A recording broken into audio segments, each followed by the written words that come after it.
이 시간 예배를 위해 우리를 대표해서 한영미 전도사님 기도해 주시겠습니다. 쏟아지는 세찬 비처럼 수련의 순을 통해 부어주신 크신 은혜에 감사합니다.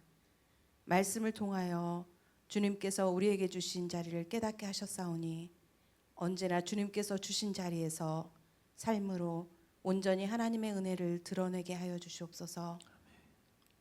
몸은 하나님 앞에 있지만 마음은 하나님과 멀었던 우리의 모습을 뒤돌아보며 주님께 용서를 구합니다.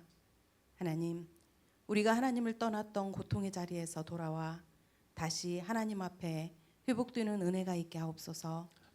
쉬지 않고 일하시는 하나님을 신뢰하며 주님께서 주신 축복이 우리 삶에 가득하게 하옵소서.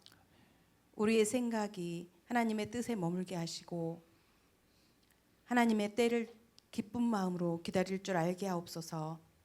우리가 웃을 수 있는 순간에도 아픈 이들을 기억하며 위로하게 하시고 우리의 기쁜 마음을 조금 내려놓을 수 있는 은혜를 주시옵소서. 나보다 남을 먼저 배려하고 다른 이들의 아픔을 돌아보는 정말 교회다운 교회의 지체들이 될 수 있도록 우리에게 은혜를 베풀어 주시옵소서.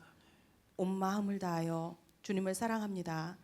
말로만 사랑한다고 말하는 우리가 아니라 힘들고 지친 사람들을 볼 수 있는 하나님을 닮은 눈을 허락하여 주시옵소서. 나누고 돌보는 일이 우리의 기쁨이 되게 하시고 가장 작은 자에게 한 일이 하나님께 한 일임을 늘 기억하며 살게 하여 주시옵소서. 교육부 여름성경학교와 수련을 주님께 맡깁니다. 주님께서 일해 주셔서 우리 아이들이 하나님이 찾으시는 그 한 사람으로 성장할 수 있도록 도와주시옵소서. 유치부와 아동부가 여름성경학교를 통해서 우리를 구원해 주시고 치료해 주시는 하나님을 만나는 시간이 되게 하여 주시옵소서.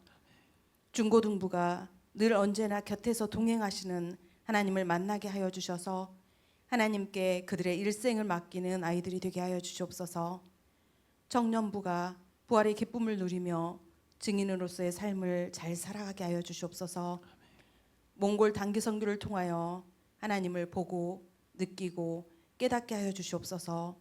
이 모든 시간에 주인이 되어 주셔서 이끌어 주시고 인도하여 주시고 주님을 따라 우리 사역자들과 교사들도 기쁨으로 이 일들을 잘 감당하게 하여 주시옵소서. 하나님 앞에 기도하며 하나님의 지혜를 구하는 우리 모두에게 은혜를 덧입혀 주시옵소서.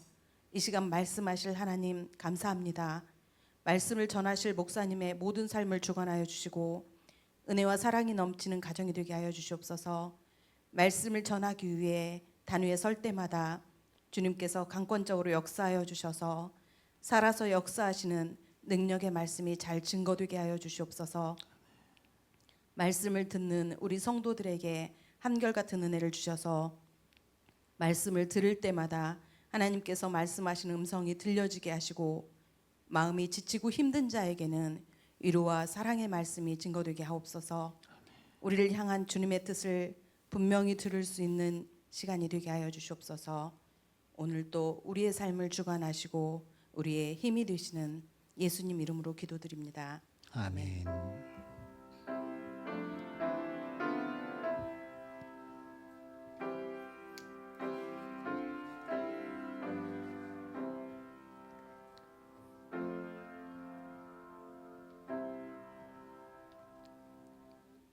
오늘 우리에게 주시는 하나님 말씀은 마태복음 18장 15절부터 17절까지의 말씀입니다.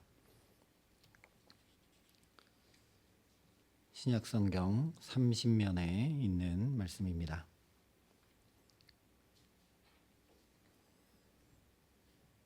마태복음 18장 15절부터 17절의 말씀을 제가 봉독해 드리겠습니다. 하나님의 말씀입니다.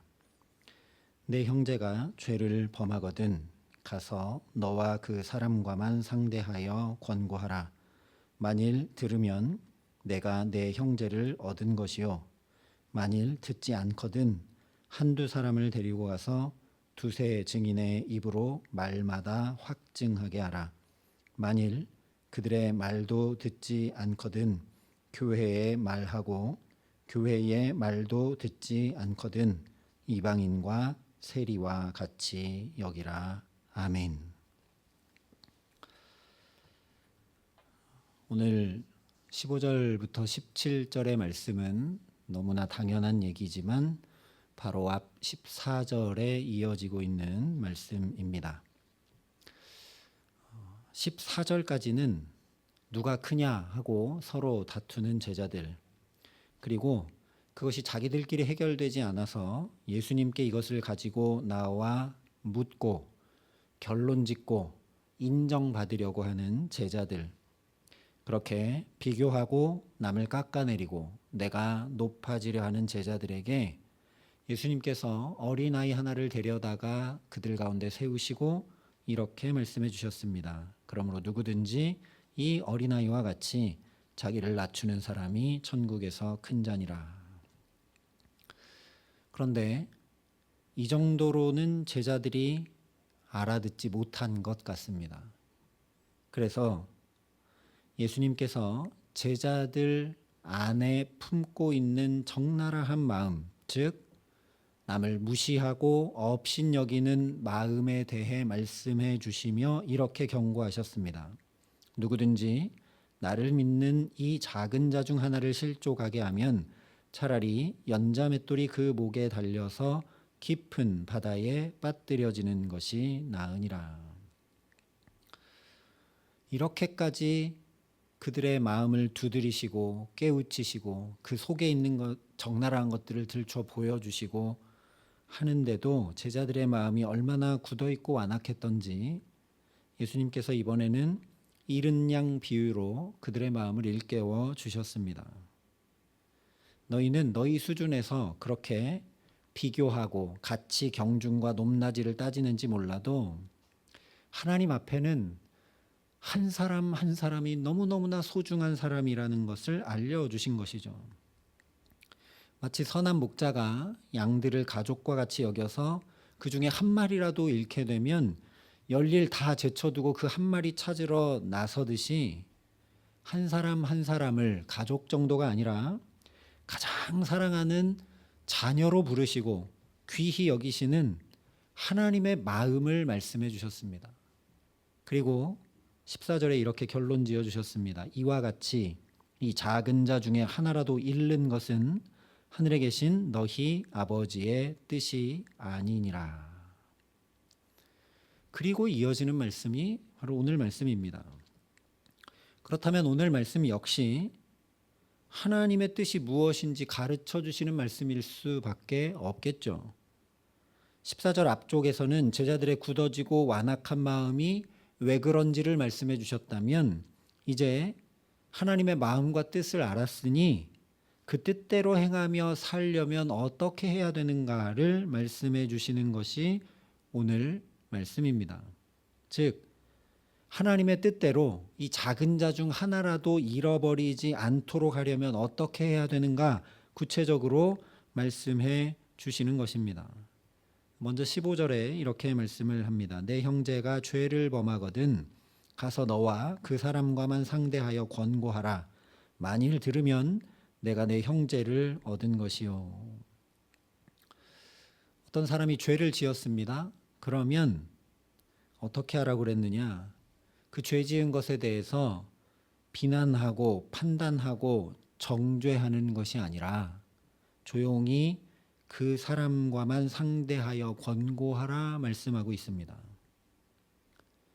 그 사람이 죄에 넘어진 것을 긍휼히 여길 줄 알고 그 사람의 인격과 마음을 존중하여서 드러내어 밝히지 말고 그 사람과만 상대해서 조용히 권고하라 말씀하고 계십니다. 분명히 권고하라 하셨습니다. 비난하거나 책망하거나 하라고 하지 않으셨다라는 거죠.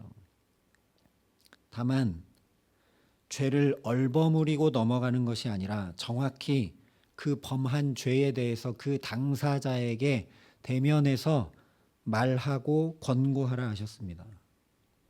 이것이 언제나 우리가 견지해야 될 자세입니다. 죄는 미워하되 사람은 미워하지 않으면서 그 사람이 죄로부터 빠져나올 수 있도록 최선을 다해 돕는 것, 그래서 한 영혼이라도 잃지 않도록 하는 것이 하나님의 뜻을 이루며 사는 것이라는 말씀이죠. 그렇기 때문에 곧바로 이어서 16절에 이렇게 말씀합니다. 만일 듣지 않거든 한두 사람을 데리고 가서 두세 증인의 입으로 말마다 확증하게 하라. 어떤 사람이 죄를 지어서 그래서 그 사람을 찾아가서 조용히 인격적으로 드러내지 않고 말하고 권고했는데도 듣지 않고 회개하지 않으면 그냥 거기서 포기하지 말라는 말씀이죠. 그래도 회개를 하지 않으면 한두 사람을 더 데리고 찾아가서 이것이 한 사람의 개인적인 의견이 아니라 이 다른 사람들도 동일하게 바라보고 있는 객관적 사실임을 깨닫게 하라는 겁니다. 혼자 가서 조용히 권고하면 그건 당신 생각이지 이럴 수 있다는 거죠. 그런데 한두 사람을 더 데리고 가서 이야기하고 권고하라는 겁니다. 이것은 나 혼자만의 의견이 아니라 다른 사람들이 볼 때도 그렇다라고 확증해 주라는 거죠. 정죄를 위해서가 아니라 옳고 그름을 잘 판단할 수 있도록 한두 사람과 함께 객관적으로 말마다 확증해 주라 말씀하고 있습니다. 이 사람이 한 번 회개하지 않았다고 잃어버린 영혼이 되지 않도록 또 가서 회개할 수 있도록 돕고 붙들고 하라는 말씀이죠. 그렇게 해도 되지 않으면 이렇게 하라 17절에 말씀합니다. 만일 그들의 말도 듣지 않거든 교회에 말하고 교회의 말도 듣지 않거든 이방인과 세리와 같이 여기라. 몇 사람과 함께 가서 객관적으로 확증하고 이야기해주고 권고하여 회개할 수 있도록 도와도 안 되는 경우는 어쩔 수 없이 교회 공동체를 통해 행하라 말씀한 것입니다. 자기의 범한 죄가 공동체 안에서 드러나게 되고 공개되어서라도 그 사람이 돌이켜 회개할 수 있도록 도우라는 거죠. 인격적으로 해도 안 되고 객관적으로 해도 안 되면 어쩔 수 없이 그 죄를 드러내서라도 그 사람이 회개할 수 있도록 하라는 겁니다. 그러나 교회 공동체의 말도 듣지 않고 여전히 자신이 옳다, 나는 죄를 범한 것이 아니다 주장하거든 이방인과 세리와 같이 여기라 말씀하고 있습니다.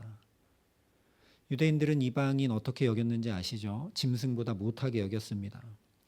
세리는 우리나라 일제시대의 매국노와 같이 죄인 중에 죄인으로 여겼던 사람들입니다. 그러니까 더 이상 상관하지도 말고 상종하지도 말고 유대인들이 그랬으니까요. 이방인 세리와는 말도 섞지 않았죠. 그렇게 여기라 말씀을 하고 있습니다. 이 말씀의 중점은 한 영혼이라도 잃지 않도록 하기 위함이고 죄 지은 당사자도 곧바로 그 죄 때문에 정죄나 심판이나 배제를 당하는 것이 아니라 회개할 수 있도록 기회를 주고 또 주고 돕고 붙들라는 말씀입니다. 그렇게까지 해도 회개하지 않으면, 돌이킬 줄 모르면, 죄를 끊어내지 않으면 그 죄가 교회 공동체를 어지럽히고 더럽히고 마치 누룩처럼 온 덩이에 퍼지게 되니 이제 교회 공동체가 그 죄를 가까이 두지 말고 끊어내라, 그런 말씀이죠. 그런데 이 말씀대로 3번의 기회를 주고, 어찌 보면 4번이죠. 그 기회를 주고 그래도 안 되면 이방인과 세리와 같이 여기라. 너무 냉정해 보이기도 합니다. 무엇보다 지난주까지 우리가 살펴보았던 말씀을 생각해 보면 예수님이 이렇게 얘기하신다고? 라는 생각이 들면서 잘 이해가 안 됩니다. 뒤쪽에 21절, 22절에 이렇게 말씀을 하죠. 그때 베드로가 나와 이르되 주여, 형제가 내게 죄를 범하면 몇 번이나 용서하여 주리이까? 7번까지 하오리이까? 예수께서 이르시되 내게 이르노니 7번뿐 아니라 7번을 70번까지라도 할지니라. 여기도 오늘 15절 말씀과 똑같이 형제가 죄를 범했을 때 어떻게 해야 되는지를 말씀해 주신 겁니다. 그런데 분명히 예수님께서 70번씩 7번이라도 7번씩 70번이라도 용서해 주라 말씀을 하셨죠. 그리고 이것을 이해할 수 있도록, 잘 알아들을 수 있도록 1만 달란트 빚진 자 비유를 곧바로 또 말씀해 주셨습니다. 그런데 여기서는 똑같이 형제가 죄를 범했는데 3번 정도의 기회 후에는 이방인과 세리같이 여기고 상종조차 하지 말라 하셨다는 것, 모순인 것처럼 보인다라는 거죠. 말이 너무 다르지 않습니까? 한쪽은 70번씩 7번씩 70번이라도 완전히 용서하라고 그랬는데 여기는 한 3번 정도 하고 안 되면 상종도 하지 말라 말씀하시니까요. 사실 그래서 우리가 먼저 21절 이하의 말씀을 살펴본 겁니다. 이 뒤편에 7번씩 70번이라도 용서하라는 이 말씀을 우리가 먼저 이해하지 않은 채로 오늘 말씀을 먼저 보게 되면 그냥 오늘 말씀이 이렇게 한번 가서 권고하고 또 2-3 사람과 같이 가서 권고하고 교회가 권고하고 그래도 안 되면 뭐 어쩔 수 없다라고 객관적이고 적합한 절차 정도로 이해하고 넘어가기 쉽기 때문입니다. 신명기 13장에 보면 우상을 만들고 섬기지 말라 하신 10계명 제2계명을 지키지 못하도록 유혹하고 시험하고 넘어뜨리는 이들에 대해서 쭉 말씀을 해주는데 그중에 특별히 친지들, 가족들의 유혹에 대해 아주 냉혹할 정도로 단호하게 말씀을 합니다. 우상을 숭배하도록 만약에 가족이나 친지가 나를 유혹하고 넘어뜨렸다 그러면 너는 용서 없이 그를 죽이되 죽일 때에 내가 먼저 그에게 손을 대고 후에 뭇 백성이 손을 대라. 그는 애굽 땅 종되었던 집에서 너를 인도하여 내신 내 하나님 여호와에게서 너를 꾀어 떠나게 하려 한 자이니 너는 돌로 쳐 죽이라 말씀을 하셨습니다. 물론 이 말씀도 오늘 말씀처럼 해도 회개하지 않고 죄를 끊어내지 않으면 그 죄가 또 파급력과 영향력을 가져오니 교회 공동체에서 이제 단절하라는 말씀처럼 심지어 혈연의 가족이라 할지라도 믿음의 사람 아니라면 그들의 말과 행동에 분명한 거리를 두고 끊어내고 믿음을 굳건히 지켜야 한다는 말씀인 것은 분명하죠. 그런데 한 번 더 생각을 해야 합니다. 가족이 그랬을 때 어떻게 하라고 그랬느냐? 다른 사람이 돌 던지기 전에 내 손으로 먼저 돌을 던지라 말씀을 했습니다. 한번 생각해 보시기 바랍니다. 우리 가족 중에 누가 그렇게 우상을 섬기도록 꾀이는 어떤 죄를 범했을 때 내가 먼저 돌을 칠 수 있을까? 하나님의 말씀이니까 행해야겠죠. 그리고 실제 모압 사람들의 꾀임으로 인해서 음행한 일이 있을 때 레위 지파가 자기 형제와 동족들을 다 칼로 죽였습니다. 거룩은 그렇게 철저히 구별해내는 일이죠. 그런데 우리가 생각해야 될 것은 그렇게 믿음을 지키고 하나님의 말씀대로 행하는 것만큼 힘겹고 어려운 일이 뭐냐? 내 아버지, 내 어머니, 내 자녀에게 내가 돌을 던져 죽이는 일이라는 겁니다. 무슨 말씀이냐? 반대로 생각해 봐야 된다는 거죠. 내 손으로 먼저 돌을 던지라 말씀하셨다는 것은 내 손으로 그런 일 없게 하라는 말씀이죠. 그런 일 하고 싶은 사람이 누가 있겠습니까? 그러니까 가장 가까운 가족을 믿음의 사람으로 붙들고 세우는데 최선을 다하라는 말씀이라는 겁니다. 그들이 넘어졌을 때 돌로 칠 생각하지 말고,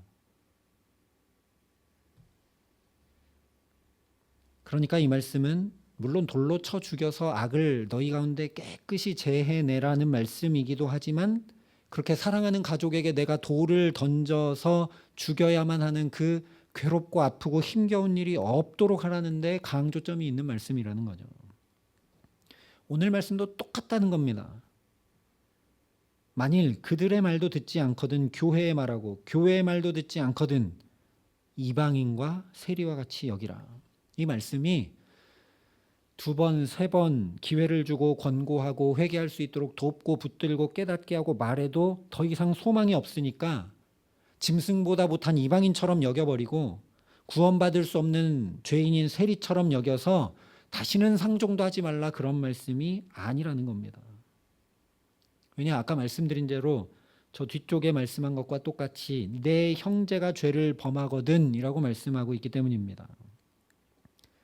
형제를 더 이상 상종하지 않는 것, 형제를 이방인처럼 쳐다보고 형제를 세리처럼 여기는 것, 그야말로 살을 도려내는 것과 같은 아픔이기 때문입니다. 그러니까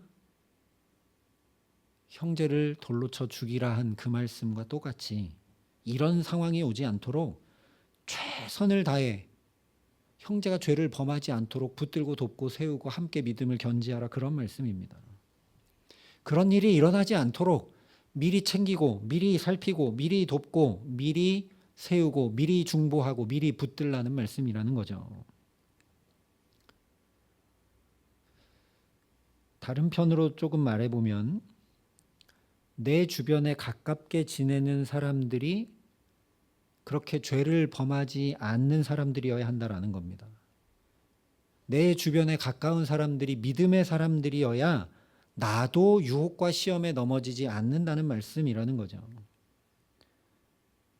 그래서 오늘 말씀도 이방인과 세리같이 여겨라, 다시는 상종도 하지 말고 끊어내라, 그런 것에 강조점이 있다라기보다는 한마디로 믿음 혼자 견지할 수 없으니 더불어 함께 믿음을 지켜나가라는 말씀입니다. 형제가 죄를 범하면 나도 영향을 받게 돼 있고 나도 넘어지기 쉽기 때문입니다. 누차 말씀드렸지만 하와가 범죄하여 넘어지면 아담의 하나님 나라도 무너지게 돼 있습니다. 아직 예수 믿지 않는 이들이 많아서 이 세상의 부조리와 갈등과 반목과 기근과 전쟁과 아픔이 여전히 있습니다. 저와 여러분이 아무리 신실하게 거룩하게 예배드리고 예수 믿고 살아도 이런 문제에서 자유로울 수가 없는 거죠. 실제 러시아, 우크라이나 전쟁에도 우리가 영향을 받으면서 살고 있고, 분단된 저 북한이 저렇게 하고 있는 것에도 영향을 받으며 살고 있습니다.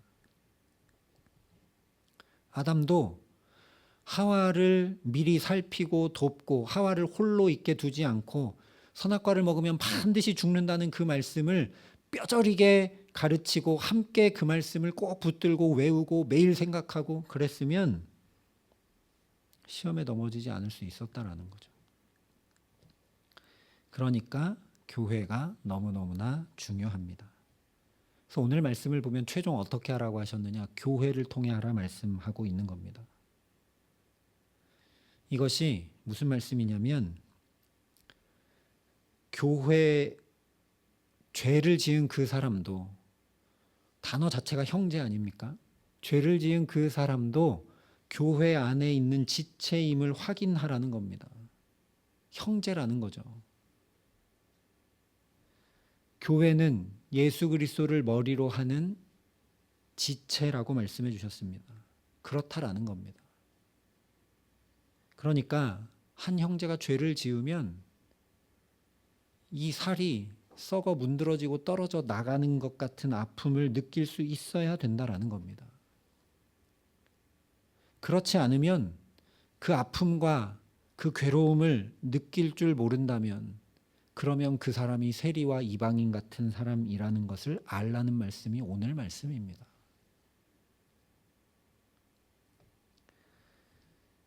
교회가 믿음의 공동체로 주께 붙들려서 굳건히 서 있을 수 있도록, 그러니 날마다 교회를 위해 교역자들과 세워주신 리더들과 또 목장의 식구들을 위해 중보하며 기도하는 저와 여러분 될 수 있기를 바랍니다.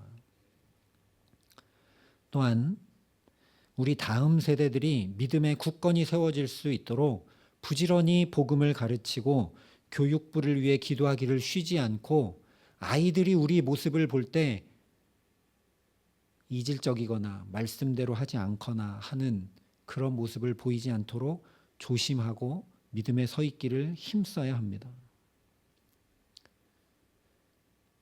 구약을 통해 우리가 확인하게 되는 것이 있는데, 이스라엘은 출애굽하고 그야말로 오합지졸이었습니다.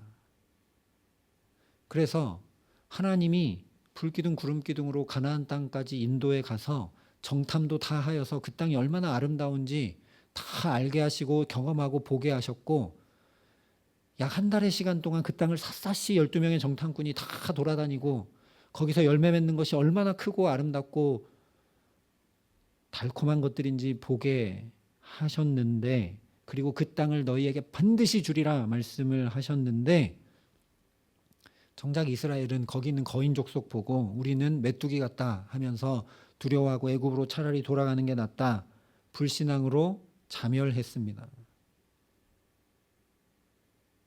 그래서 하나님이 40년 광야를 다시 돌게 하시죠. 그리고 출애굽 세대는 가나안에 못 들어간다 하셨습니다.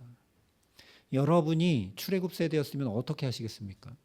아무 희망이 없습니다. 우리는 아무리 살아도 가나안에 못 들어갑니다. 그런데 그 40년을 보낸 그 다음 광야 세대, 그러니까 출애굽 세대의 자녀들이 어떤 믿음의 사람들이 되느냐?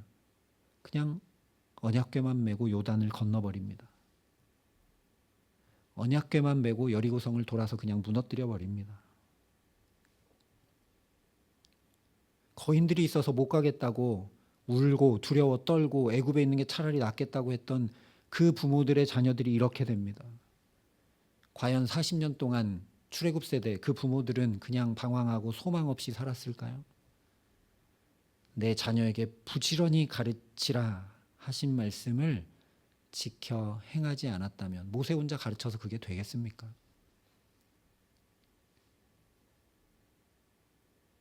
그 40년 동안 나는 비록 못 들어가지만 우리의 자녀들도 나 같은 과오를 범하지 않도록 얼마나 안타까운 마음으로 하나님의 말씀 지켜 행할 수 있도록 본을 보이고 가르치고 또 가르치고 믿음에 세웠으면, 그 자녀 세대가 딱 한 사람 실패합니다. 아간. 그리고 남자만 60만이었던, 그러니까 대략 여자아이와 여성과 노인까지 4배하면 약 240만의 사람이 딱 한 명 실패하고 전부 성공합니다. 하나님의 말씀대로 다 행합니다. 이것이 왜 중요하냐? 자식 이기는 부모 없다는 말처럼 가족들 중에서도 자녀의 말이 가장 나를 흔드는 말이 될 수밖에 없기 때문에 그렇습니다. 그러니 저와 여러분이 믿음의 가정, 믿음의 공동체, 믿음의 다음 세대 일으켜 세우기에 힘쓰고 이를 위해 날마다 기도하고 은혜를 구하게 하시기를 간절히 소망합니다. 우리 수련회 기간 동안 나눴던 대로 정말 자녀들을 위해 매일매일 축복해 주시기 바랍니다. 하나님의 은혜가 쏟아져 내리고 하나님 살아계심이 우리 자녀들에게 확인되고 하나님의 은혜로 걸음걸음이 인도함 받는 걸 경험하게 되면 자연히 믿음에 서게 됩니다. 그냥 마음껏 축복해 주시고 또 축복해 주시면 좋겠습니다. 우리 교회의 교육부 아이들을 위해서도 그렇게 기도해 주시고 축복해 주시기 바랍니다. 그러면 어떻게 되느냐? 오히려 내 믿음이 지켜집니다. 보십시오. 광야 40년 동안 부모 세대 믿음은 어땠겠습니까? 자녀는 부모의 민낯이고 거울입니다. 그 자녀 세대들이 그렇게 언약궤 메고 요단강 그냥 건넜고 언약궤 메고 여리고성 그냥 무너뜨렸다면 그 부모의 믿음은 뭐 말할 게 없는 겁니다. 오히려 내 믿음이 지켜지고 내가 시험과 유혹과 죄에 넘어지지 않는 은혜를 덧입게 된다라는 거죠. 너무나 감사한 것은 우리를 이렇게 미리 살피시고 돕고 세우신 분이 우리 주 예수 그리스도시다라는 겁니다. 그 주님께서 여러 가지로 우리 믿음을 도우시고 더해 주셨죠. 그런데 그 중에서 무엇보다도 우리가 죄에 대해서 경각심을 가지고 그 죄를 멀리할 수 있도록 미리 살피고 붙들어 주신 것은 바로 십자가 대속의 은혜로 우리가 하나님의 자녀임을 확증해 주신 겁니다. 하나님의 자녀인 내가 죄에 넘어지면 하나님의 아들인 예수 그리스도가 저렇게 십자가의 생명을 버릴 정도가 돼야 내 죄가 없어지는구나. 죄에 대한 치가 떨리는 경각심을 갖게 하신 것이 저 십자가라는 겁니다. 그러니까 십자가를 제대로 바라보면 죄를 가까이 할래야 가까이 할 수 없는 거죠. 내가 하나님의 자녀구나. 지난 시간 나눈 말씀대로 내가 그렇게 예수님의 핏값을 주고 산 생명이구나. 예수님 대신에 그렇게 하나님의 아들과 딸이 된 존귀한 존재구나. 그것을 알면 자연히 죄를 멀리할 수밖에 없습니다. 그리고 나만 아니라 지금 죄에 넘어진 저 형제도 예수님께서 그를 위해 생명값을 기꺼이 치르셨음을 분명히 알면 찾아가서 권고하고 다른 사람 데리고 가서 권고하고 교회를 통해 권고하고 그 다음에는 그냥 안면몰수하고 끝내는 것이 아니라 그가 회개하여 돌아올 수 있도록 긍휼의 마음으로, 안타까운 마음으로, 애절한 마음으로 십자가의 생명을 쏟아서라도 구원하고자 하는 그 아버지 하나님의 마음을 알고 그 형제를 위해 돕고 붙들고 기도하기를 쉬지 않게 자연이 된다라는 거죠. 그래서 오늘도 주님께서 우리를 여기 부르셔서 또다시 성령 하나님을 통해 우리가 하나님의 자녀임을 확증해 주시는 줄 믿습니다. 그러니까 다른 건 그냥 다 둘째치고 내가 죄를 범하거든 다시 주님의 십자가 붙들고 죄사함의 은총 구하며 회개함으로 나아가는 주님의 사람들 될 수 있기를 간절히 기도합니다. 참으로 70번씩 7번이라도 나를 용서하신 주님의 그 사랑, 그 정도가 아니라 당신의 너무 귀한 자녀라고 불러주시는 그 사랑과 은혜를 저와 여러분부터 좀 깊이 맛보고 풍성히 누리고 살아가게 하시기를 간절히 소망합니다. 그것을 내가 맛보아 알기 때문에 나 같은 자도 용서해 주셨고 나 같은 자도 여전히 하나님의 자녀라고 불러주시는, 인정해 주시는 성령을 통해 또 확증해 주시고 사탄이 나를 참소해도 성령을 통해 또 아니다, 이는 하나님의 자녀다, 내가 핏값 주고 산 내 자녀다 확증해 주시는 그 사랑 내가 맛보아 알면 죄에 넘어진 그 형제, 아직 하나님께 돌이키지 않고 있는 우리의 가족, 자녀들, 또 이웃들, 그들을 위해 나도 그 마음으로 내가 받은 은혜, 내가 받은 용서, 내가 받은 사랑 나누고 전함으로 살아갈 수 있는 줄 믿습니다. 그래서 오늘 주님 말씀하여 주신 그대로 이렇게 행하며 살면서 하나님의 자녀구나, 나도 하나님의 자녀, 저 사람도 하나님의 자녀, 예수님 핏값 주고 산 주님의 가장 존귀한 자녀로 저와 여러분이 살아감으로 한 영혼이라도 잃지 않는 하나님의 뜻을 이루며 살아가는 우리 모두가 되게 하시기를 우리 구주 예수 그리스도의 이름으로 간절히 축원합니다. 함께 기도하겠습니다.